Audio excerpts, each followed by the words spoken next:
salita. Basahin po natin sa Jeremiah chapter 20 verse 11. But the Lord stands beside me like a great warrior. Before Him, my persecutors will stumble. They cannot defeat me. They will fail and be thoroughly humiliated. Sino po dito yung nakasama ng camp? Amen. So sa mga hindi po nakasama ng camp, like po sabi ni Pastor James, no, may mga next day camp pa. But alam nyo, sobrang daming tinugon ni Lord ng camp. Amen ba? And gusto ko lang i-share sa inyo, noon kasi nung nagka-camp kami, talagang ang daming campers. Medyo nakakalungkot lang kasi after camp, marami rin nadideceive.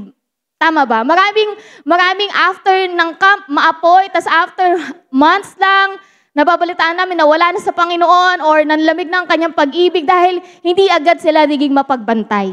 Amen. Sabi mo sa katabi mo, hindi ikaw yon. Sabi mo sa sarili mo, hindi ako yon. Amen. So sabi dito, they cannot defeat me. No? Because naniniwala siya na ang Diyos ay nasa kanyang tabi. Amen. So pag-usapan natin ngayon, undefeated. Sabi mo sa katabi mo, you are undefeated. Amen. Hindi ka talunan. Walang talo sa'yo. Amen ba? Amen. Sino dito, yung nung bata siya, undefeated ka sa sports, no, sa badminton, or sa boxing, hindi ko man alam yan, o kaya naman sa school mo, wala kang bagsak, no, undefeated ka, ang galing mo, ikaw na. Diba? Sino dito yon? Or sino dito yung sa buong buhay niya, feeling niya defeated siya, feeling niya talunan siya. Amen? Marahil marami sa atin, no, nararamdaman mo minsan, defeated ka pa rin, kahit na pinagtagumpay ka na ni Lord. Amen? Pero alam nyo, kahit na maraming tao na nandoon sa bagay na feeling nila undefeated sila, ang totoo, defeated pa rin sila. Why? Kasi wala si Lord sa buhay nila. Tanong mo yung katabi mo, nasa iyo ba si Lord?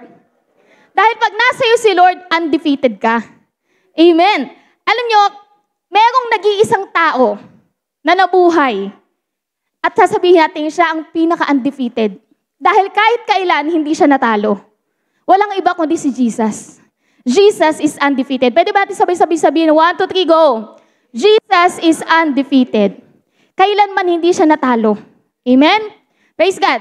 Basahin natin yung 7 claims in John. Sabi ni Jesus, I am the bread of life, the light of the world, the door of the sheep, the good shepherd, the way, the truth, and the life, and the true vine. Sino dito alam yan?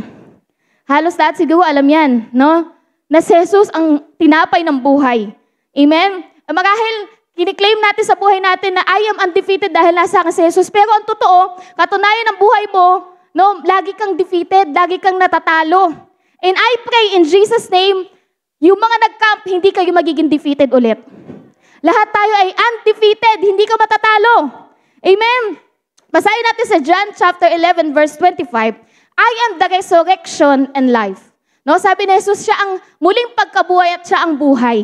So meaning, siya ay dumanas ng kamatayan. Tama ba? Sino dito, yung noon, wala pa siya sa Panginoon, alam niya patay siya. Patay yung relasyon niya sa Diyos, patay yung pagkakilala niya sa Panginoon. Amen. Pero sabi ni Jesus, siya ang resurrection at ang buhay. Siya ay undefeated. No? Naranasan ng ating Panginoong Jesus ang kamatayan upang ikaw at ako ay magkaroon ng panibagong buhay. Panibagong pagkakataon. Sino dito gusto magkaroon ng panibagong pagkakataon? Alam niyo yung J-Camp, no? Kasi katatapos ng camp, syempre. Syempre, ako marami rin ako natutunan kahit nangaasar ako doon, kahit kung ano sinasabi ko sa mga campers. Pero grabe. Sabi ko, Lord, undefeated ka. Marahil sa buhay natin, lagi tayong defeated, nakukuhaan tayo ng pananampalataya, nawawalan tayo ng salvation na hindi mo namamalayan, nadadaya ka, no, sa mga taong na nasa paligid mo, nakikinig ka sa mga maling tinig, nadidefeat ka. Marahil naranasan mo yan, namatay yung pananampalataya mo sa Diyos. Pero gusto kong sabihin sa'yo, may namatay para sa'yo. Bagamat siya'y namatay, pag-usapan natin 3 things about death. Number 1, death seems unstoppable. Hindi mo mapipigilan ang kamatayan. Amen ba? Darating ang panahon, yung katabi mo, maging ako, mamamatay tayong lahat. Tama ba? At ang definition ng natin sa kamatayan is parang nakakalungkot. Tama ba? Parang wala nang pag-asa. Amen? Hebrew chapter 9 verse 27, a man is destined to die once. No? Bago ko ituloy ito kasing topic ko na to, undefeated, napanaginipan ko to kagabi. Sabi ko, Lord, bakit binigay mo sa akin yung word na yun? Sabi mo sa akin, undefeated na. Tapos meron siyang verse na binigay sa akin, hindi ko na matandaan, but I believe yun yung main verse na yun. Na balik tayo sa main verse, yung, but the Lord stand beside me like a great warrior. Before Him, my persecutors will stumble. They cannot defeat me. Because I believe, ayaw ni Lord na sa lahat ng mga nag-Jacob ay maging talunan muli. Gusto ni Lord, undefeated ka na. Kasi marami ka natutunan sa Jacob, amen ba? Marami ng mga lesson, marami ka ng mga realization, at ayaw ni Lord na dumating yung time, after mong mag-revive, maging talunan ka ulit. Kaya God remind us na be undefeated. Dahil si Lord is undefeated sa buhay natin. Amen. Praise God. Balik tayo dun sa death is unstoppable. No? Pero salamat kay Lord hanggang ngayon buhay tayo. Dahil gusto ng Panginoon, no, na maranasan mo pa yung kapangyarihan niya. No, nagkasala ang tao at ang unang biktima ng kamatayan ng spirito, si Eva at Adan. Alam niyo ba yun, di ba? Sabi sa Bible. No, at maraming pagkakataon na si Jesus ay tinangkang patayin nung bata siya, tama ba? Pinapatay doon sa lugar na yun yung mga batang kapapanganak lang, pero iningatan siya ng Diyos. No, maraming pagkakataon na ang demonyo ay tinukso si Jesus para mamatay siya at hindi tayo makatanggap ng kaligtasan. Amen? Pero alam nyo, perfect time ang kamatayan ni Jesus para sa atin. Amen? Akala ni Satan, nung time na namatay si Jesus, nagtagumpay siya. No, pero nagkakamali siya. No, dahil napakaganda ng plano ng Panginoon. No, marami nagdalamhati, no, but the good news is death is defeated. Sabi sa katabi mo, death is defeated. Pangalawa, 3 things about death. Death has its day. No, darating talaga ang kamatayan. No? Nung time na namatay si Jesus, balikan ko lang, no? Alam ko naman, alam niyo to. No? Maraming tao nung panahon na yun na sinasabi, the light of the world has already in the darkness. Nung umiyak sila, nagdalamhati sila. Yung Alpha and Omega is already gone. Amen. Marahil sa buhay natin, minsan, akala mo patay ka na, pero totoo, may dahilan ng lahat ng bagay. Amen. Yung nangako ng buhay na walang hanggan. Yung nagpapagaling ay ngayon wala ng pulso. Amen. Yung nangako, no, ng victory has been defeated. Dahil akala ng demonyo, nagtagumpay siya nung time na namatay si Jesus. At sabi, death was defeated. Pangatlo, ang kamatayan daw ay natalo. Sino tumalo nun? Amen. But on the third day, He comes back to life. Sabi ng Bible. Pwede ba natin palakpakan si Lord? Yung malakas sa palakpak para sa Panginoon. Bakit? Because death was defeated. Amen? Marahil patay na yung relasyon mo sa Diyos, pero pinatay na ng Diyos ang kamatayan. Muli kanya bibigyan ng pagkakataon. Amen? Praise God. Sino dito yung gustong laging magtagumpay siya? Ang good news is, pinatay na ni Lord yung kasalanan natin, yung kagumihan natin, no? At muli siyang nabuhay para sa iyo at para sa akin. Ayaw ni Lord na ikaw ay maging talunan na naman. Amen? Ayaw ni Lord na sa lahat ng mga nag-Jacob ay madaya ka na naman. Kailangan mo i-claim that you are undefeated. Kasi naglilingkod tayo sa Diyos na undefeated. Walang nakatalo. Akala ng kaaway natalo niya ang Diyos dahil namatay. Pero totoo, tinalo ng Diyos ang kamatayan. Palakpakan natin si Lord. Muli siyang nabuhay after 3 days. Basahin natin yung 1 Corinthians chapter 5, verse 3 to 4.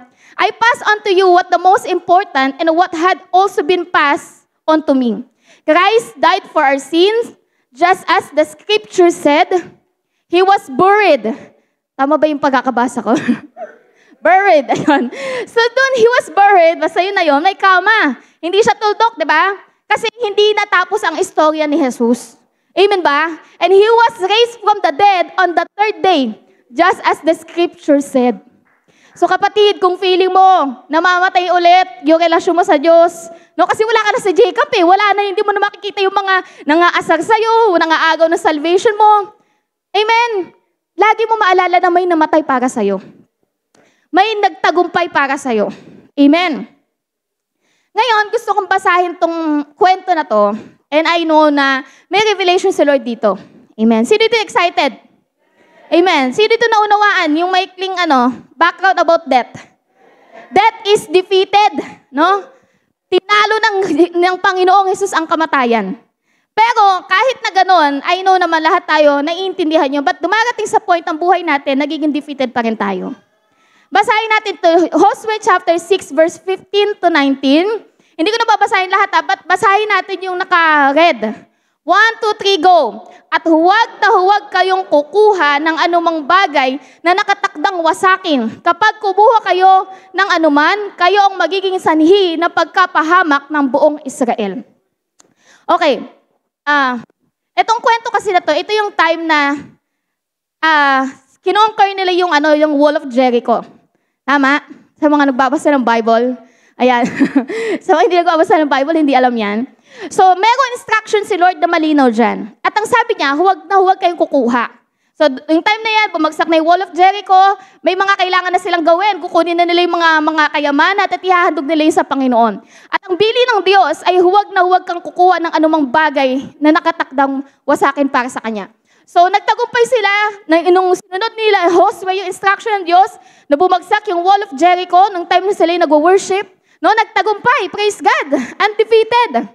Ngayon, sabi sa Joshua, talon tayo, 7 chapter 10 to 12, basahin natin Sumagot si Yahweh, tumayo ka, bakit ka nagpapatira pa ng ganyan?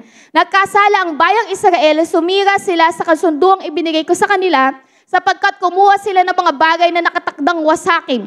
Ninakaw nila ang mga iyon at tinago at isinama sa kanilang mga ari-arian. Iyan ang dahilan kaya sila natalo ng kanilang kaaway. Natakot sila sapagkat sila rin ay dapat lipulin. Hindi ko na kayo tutulungan hanggang hindi ninyo isinusuko ang mga bagay na ipinagbabawal ko sa inyo. Amen. Praise God. Itong verse na to, ito yung time na natalo kasi sila doon sa pagsakop doon sa Ai. Okay? Kung mababasa nyo. So, Joshua 7 verse 1 tells us, Israel disobeyed the Lord. Amen. So, nag-disobey sila. Ngayon, nung time na sila ay papunta doon sa isang lugar, doon sa Ai, nagmagaling. Sabi nila kay Josue, kasi tinignan muna yung lugar kung ano yung meron doon. Tapos, nung bumalik sila kay Josue, sabi nila, wag na po kayo magpadala ng maraming kawal. Mga 2 to 3,000 lang, kasi maliit lang naman yun. No? So, yun na, overconfidence na, no? Pinauunahan ko ng preaching ko, pero ganun yung nangyari. Ngayon, yung time na sila ay pumunta doon, sa lugar na yun, natalo sila. Amen? Ngayon, hindi alam ni Josue kung bakit sila natalo. Kaya siya nag-pray ng ganyan. So, kaya siya umiyak, kaya siya nagpatera pa sa Diyos na, Lord, bakit kami natalo? Anong nangyari? Ngayon, hindi niya alam. Meron palang isa doon sa membro na gumawa ng kasalanan. Amen. Ngayon, ang sabi ni Jesus Christ sa kanya, hindi ko na kayo tutulungan hanggang hindi ninyo sinusuko ang mga bagay na pinagbabawal ko sa inyo. Minsan sa buhay natin bilang Kristiyano, kaya tayo nagiging patuloy na defeated kasi marami tayong mga bagay na nininakaw sa Diyos. Amen? Minsan, hindi alam ng pastong mo kasi hindi alam ni Josue, pero ikaw ang nakakaalam. Tapos dumadating sa punto ng buhay mo na nagtatanong ka sa Diyos, Lord, bakit hanggang ngayon defeated pa rin ako? Kasi ang totoo, meron kang ginawang mali. You disobey God.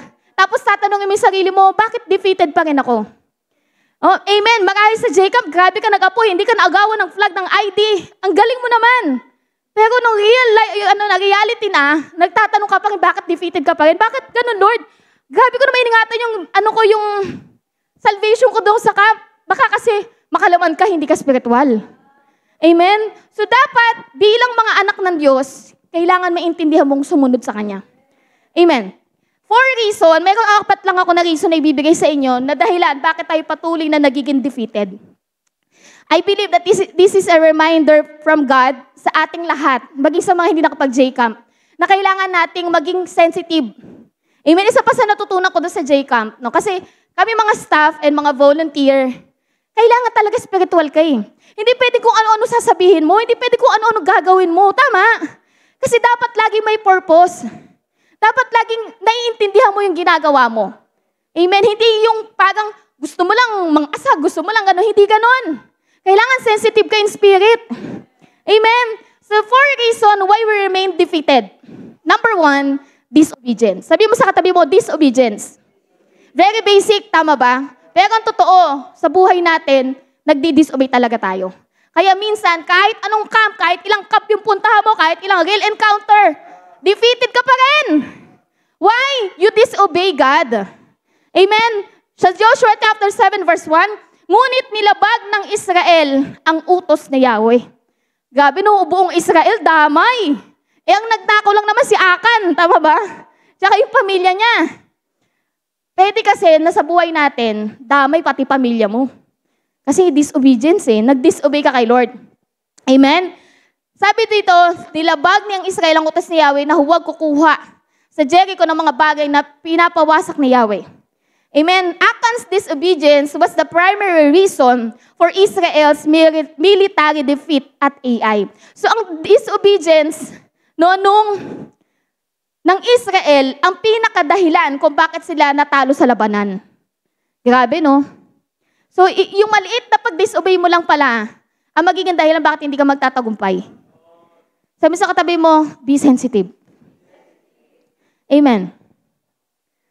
Basahin natin tong Hosea chapter 27. Ito yung time na tinanong si Akan, ba't mo kinuha?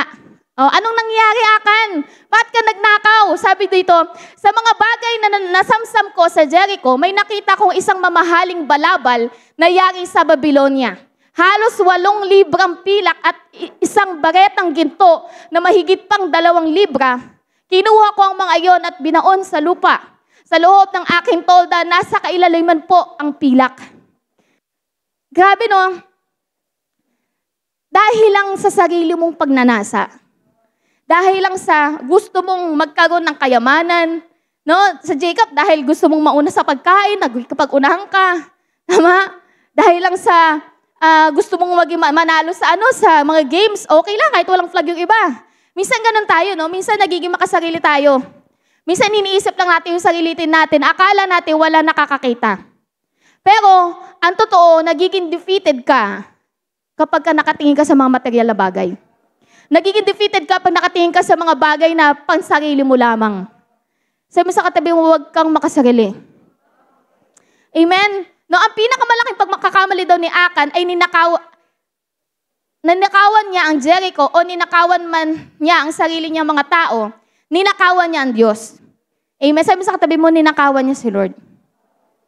Hindi ka lang nag-disobey, kundi ninakawan mo pa si Lord.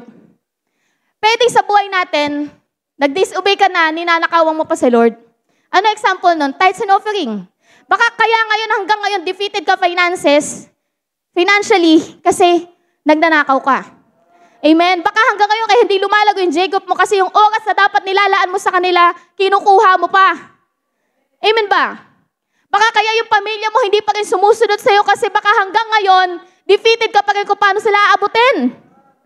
Amen? Bakit hanggang ngayon defeated ka pa rin? Ilang taon na. Ilang taon ka na sa church, hindi mo pa kasama yung pamilya mo. Ilang taon ka na sa church, masama pa rin sa iluloob ng magulang mo sa'yo, ng asawa mo, ng mga anak mo. Why? Kasi meron kang dapat ibigay. Meron kang dapat hugutin. Amen? Na ninakaw mo na para sa Panginoon. Nagigets po ba ako? Amen. Praise God. Sabi dito, hindi ko mananakawan Diyos ang sabi. Minsan ganun tayo, no? Maaari iniisip natin sa sarili natin, hindi ko nanakawan si Lord. Amen. Pero hindi mo napapansin, pagdating sa oras na yan, yung oras na binigay sa'yo ni Lord, 24 hours, hindi yan sa'yo lahat. Sabi mo sa katabi, hindi sa'yo lahat yan. Kasi akala mo sa'yo lahat yan ibinigay lang naman ni Lord yan Huwag mo siyang nakawan. Kausapin mo siya. Ibigay mo yung oras na binigay niya para sa'yo. Dahil yung oras na meron ka ay para sa Kanya. Amen. Baka kasi kaya tayo defeated pa rin spiritual, hindi ka lumalago kasi ninanakaw mo yung oras na dapat para sa Diyos at ginagamit mo sa bagay na pansarili mo. Amen ba? Amen. Number 2, self-confidence. Amen. For reason why we remain defeated. Minsan kahit na ang dami mo ng pinakinggang preaching, no? Bakit minsan, ka pa rin? Tawag dito, nafe-feel mo defeated ka pa rin kasi minsan overconfident tayo Minsan nakaano ka lang sa sarili mo. Kaya ko to, magaling naman ako, matalino naman ako. Pero bakit walang power? Kasi overconfidence. Basahin natin sa Joshua chapter 7 verse 2 to 3. Sorry. Samantala, nagsugo si Josue ng ilang tao buwat sa Jericho upang ilihim na magmamanman sa lungsod ng Ai na nasa silang ng Bethel at malapit sa Beth-Aven. Pagbalik nila, sinabi nila kay Josue, Ito yung sinasabi ko kanina, hindi na po kailangan pumagaon ng lahat. Magpadala lamang kayo ng 2,000 hanggang 3 upang na sumalakay, huwag na ninyong paguri ng lahat sapagkat maliit ang lungsod na iyon. Minsan, totoo lang, after victory, di ba, nagtagumpay sila doon sa Wall of Jericho. Ngayon, next battle naman, nag-battle sila. Ngayon, dahil nakita nila, pag maliit naman yung kayang-kaya na natin, yung na natin sila pagurin.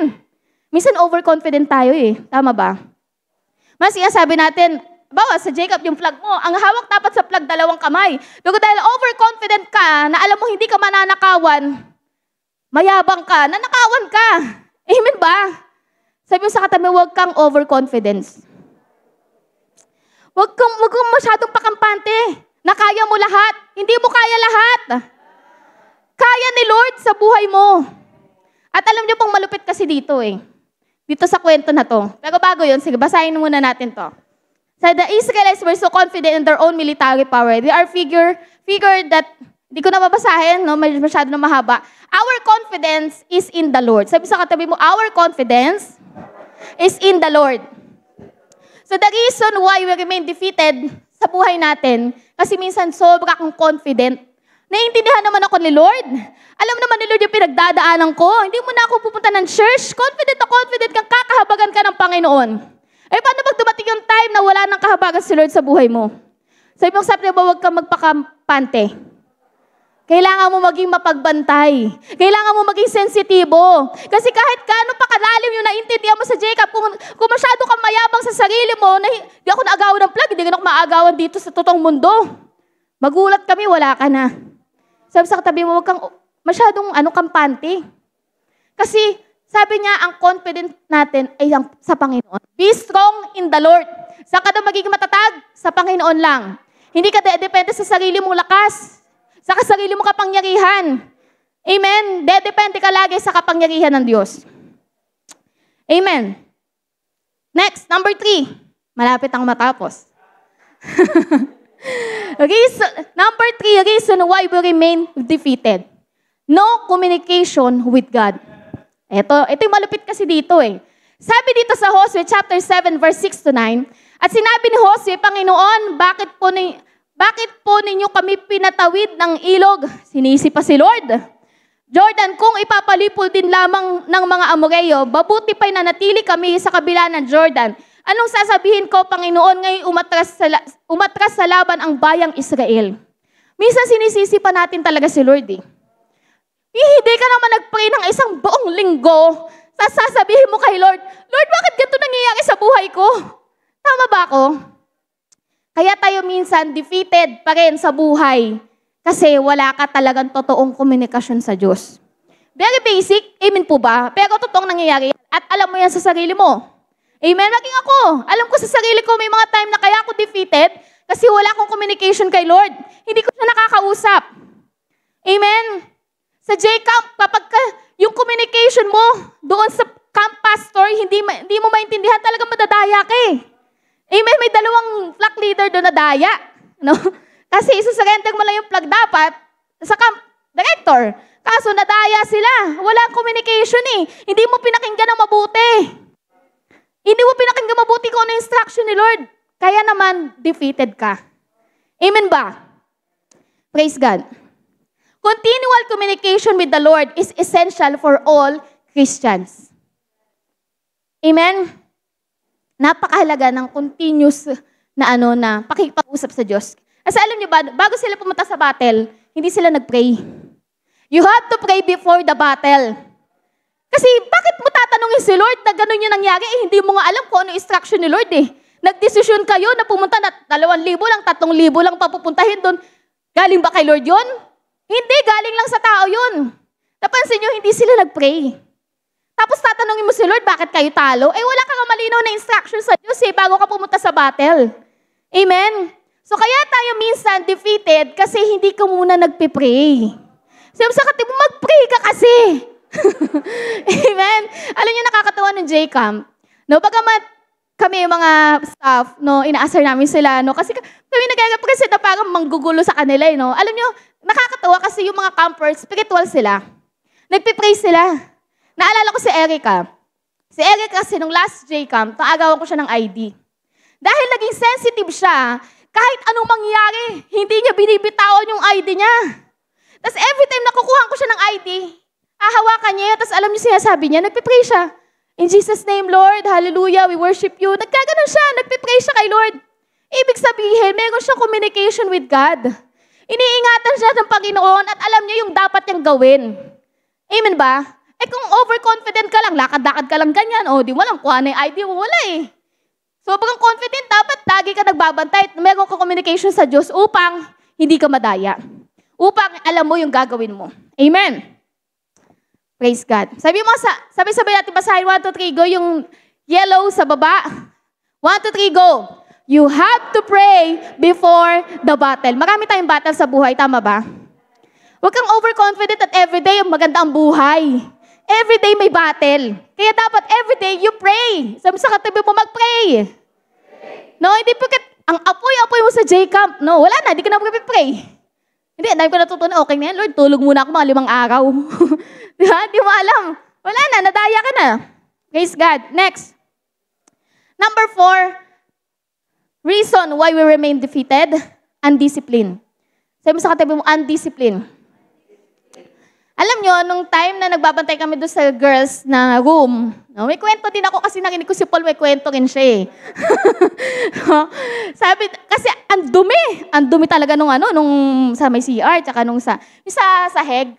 Grabe, sabi ko, Lord, nag-give ako, na yung spirit ko, kasi sabi ko, Lord, I believe meron kang tinuturo dito. Tapos sobrang undisciplined ng mga girls nung time na yon. Tapos sabi ko, Lord, gamitin mo kaming staff, para ma-realize nila na kailangan nila maging disiplinado sa lahat ng panahon, sa lahat ng oras. Amen? Sabi ko, walang ba maglilinis nito? Sabi ko, walang map, gawan nyo ng paraan. Alam nyo ginawa nila? Yung damit nila, pinamuna sila doon. Minsan undisciplined tayo, kaya minsan defeated ka pa rin eh. Kahit na, gabi binabantay yung sarili mo, okay, pupunta na kami sa baba, pero ang dumi ng lugar mo. Hindi ka disiplinado. Magiging defeated ka pa rin. Amen ba? Kasi simple instruction hindi mo ginagawa, kala mo okay ka, wala pa rin eh. Sabi sa kanila, wala pa din.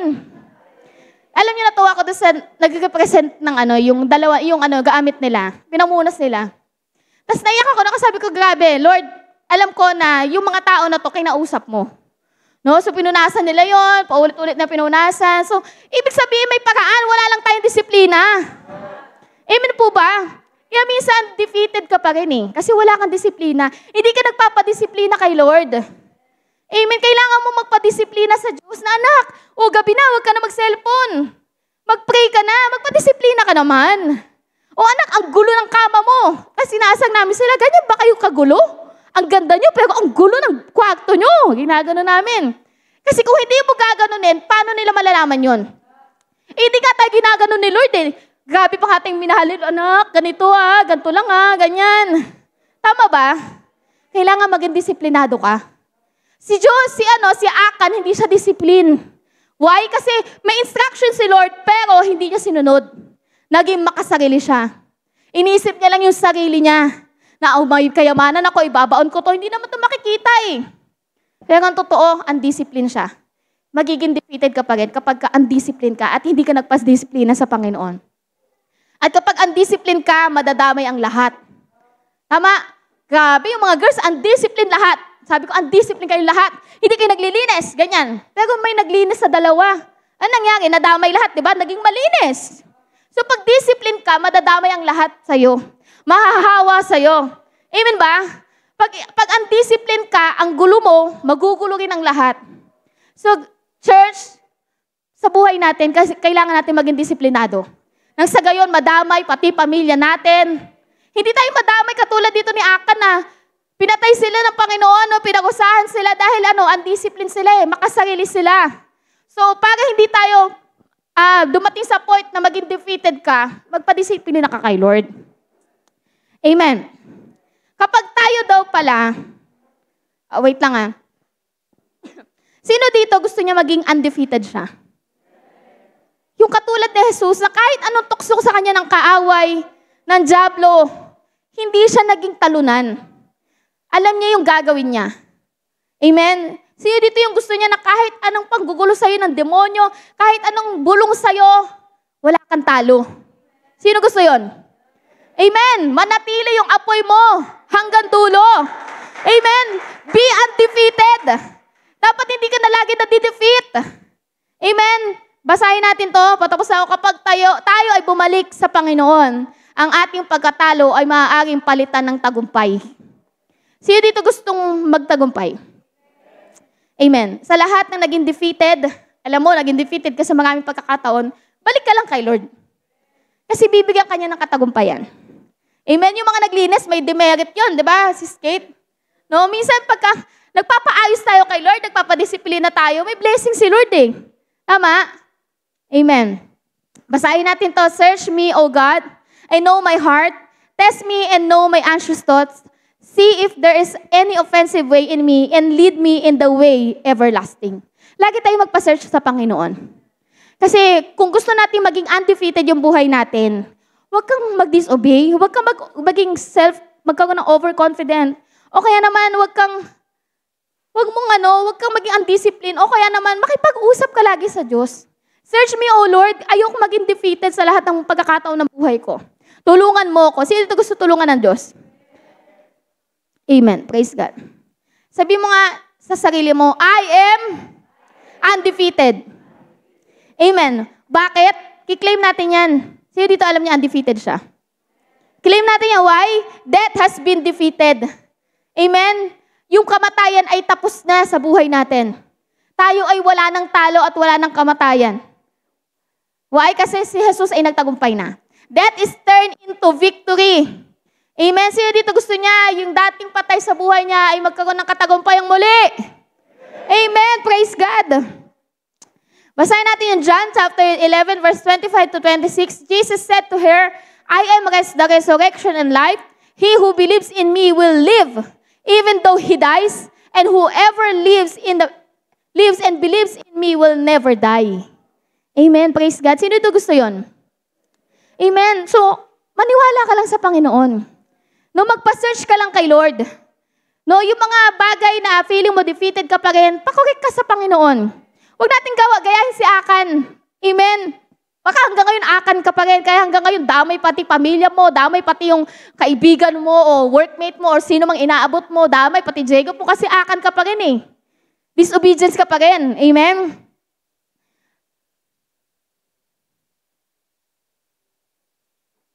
Amen. Praise God. Basahin natin to, patapos na, mga 10 to eh. Sabay-sabay natin basahin to. 1, 2, 3, go. You are undefeated if you are walking in Christ. Palabas ngayon. Ayan, 1, 2, 3, go. You are undefeated if you are walking in Christ. Ikaw daw ay walang talo kapag lumalakad ka kay Kristo. Amen. So lahat tayo, church, lumakad tayo kay Kristo. Kapag mayroong sinabi si Lord sa iyo na anak, ito yung instruction ko, sundin mo yun. Kasi kahit ano pang dami mong natutunan sa kung saang event man, kung hindi ka lumalakad kay Kristo, defeated ka pa rin. Colossians 2 verse 6, so then, just you have received Christ Jesus as Lord, continue to live your lives in Him. Amen? Manatili kang namumuhay para sa Panginoon.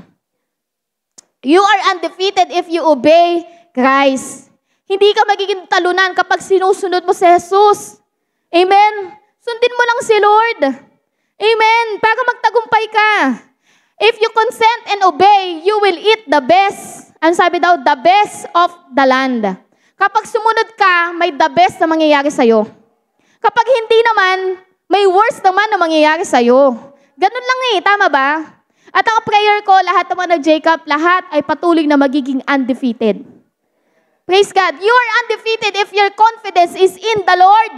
Huwag mo lang ilagay sa sarili mo yung confident mo. Lagi mo ibigay sa Panginoon. Amen?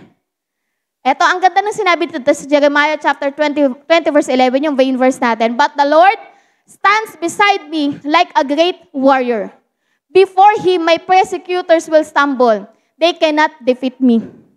Di ba nung Jacob, ang dami nagsasalita sa'yo, di ba? Pero alam mo, yung confident mo nasa Panginoon, alam mong sasamahan ka ng Diyos at magtatagumpay ka. You are undefeated if you have continuous connection with God. May kabaliktaran lang ng mga bagay na dahilan ba't hindi tayo undefeated. You are defeated if your focus is on Jesus. And last, you are undefeated if you set your heart and mind that our God is undefeated. Si Lord is undefeated. So kapag naintindihan mo na si Lord ay walang talo, wala ka rin talo. Amen? Kapag naintindihan mo nagtagumpay si Lord, magtatagumpay ka din. Amen? Basahin lang natin to, no? Kasi maganda itong Jeremiah chapter 24 verse 7 to 1. Medyo maliit. Pero basahin natin, Yahweh, ito yung time na parang nag-ano si Jeremiah kay Lord. Parang nag-rant ba siya? Parang gano'n. Yahweh, ako iyong hinihikayat at naniniwala naman ako, higit kang malakas kaysa sa akin. Kaya't ikaw ay nagwagi. Pinagkatuwaan ako ng lahat at maghapon nila akong pinagtatawanan. So dito yung feeling niya, pinagtatawanan siya. Di ba? Sa camp, pinagtatawanan ka. Yung kaaway, pinagtatawanan ka. Nilalago-lago ka. No? Tuwing ako'y, teka lang, pakabalik. Pabalik. Pinalaki. Tuwing ako'y magsasalita at sisigaw ng karahasan, pagkawasak, pinagtatawanan nila ako at hinahamak, sapagkat ipinapahayag ko ang iyong salita. Ngunit kung sabihin ko, kalimutan ko na si Yahweh at hindi na ako magsasalita para sa kanyang pangalan, para namang apoy na nagdalagablab sa aking kalooban ng iyong salita. Apoy na nakakulong sa aking mga buto. Sinikap kong tiisin ito, ngunit hindi ko kayang pigilan pa. So sinasabi ito ni Jeremiah na sa buhay natin bilang Christian, gagawin mo yung pinagagawa ni Lord. Amen ba? Mag-share ka ng Word of God, pero marami magtatawa sa'yo. Pero huwag mong hayaang ma-defeat ka nun. Amen? Alam mo yung confident ni Jeremiah? Basahin natin yung next. Nanginig ko ang maraming nagbubulungan. Tinaguguyan nila akong takot sa lahat ng dako. Sinasabi nila, isumbong natin na may kapangyarihan para matatalik kong kaibigay naghahangad ng aking kapahamakan.